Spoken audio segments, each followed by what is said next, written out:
Switching gears a bit, I don't know if you saw, but Tesla rose the prices of their vehicles yet again. This is like the third time they've done it this year alone, and third time in the last month. And right now, the Model 3 standard range increased $500. Model 3 long range non-performance increased by $500. Model 3 performance increased by $1,000.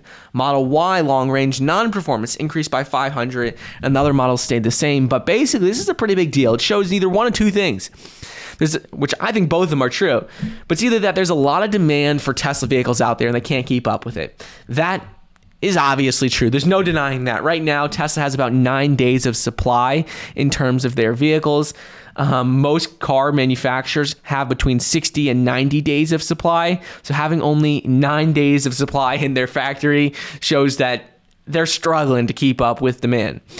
That's the first thing. The other thing could be that it shows that costs are rising. Maybe batteries are getting a little more expensive. Maybe with the semiconductor and the chip shortage, parts are getting more expensive. I think there's some things to consider with that. I think there are some costs that are rising. Batteries, I think, are not rising in cost. I think battery prices are decreasing. They're getting more efficient, easier to make.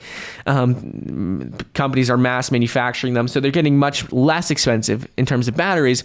But in terms of all the other parts, there's a lot of shortages out there with chips, semiconductors, and a lot of other parts that are key and essential to electric vehicles, that those costs could be going up. So I think it's sort of like for both scenarios, there's a lot of demand, but maybe some costs are going up. And I think it's more on the side that there's a lot of demand and they can raise their prices, so they are raising their prices. I don't think costs are really going up too much, because I think the battery prices decreasing maybe probably offsets the price of other parts going up. I don't think so. But either way, they are already increasing their prices. This comes, after they had a record-breaking quarter in Q1 of 2021. They delivered 185,000 vehicles, had record-breaking numbers, and now they're already increasing their prices. $500 to $1,000 increase may not seem like a lot, but now when you're talking about 200,000 vehicles in a quarter, 200,000 times 500 or 1,000 starts to add up pretty significantly in terms of revenue. So that $1,000 increase, that $500 increase, is going to add a lot of money to their sales and to their revenue numbers for this quarter.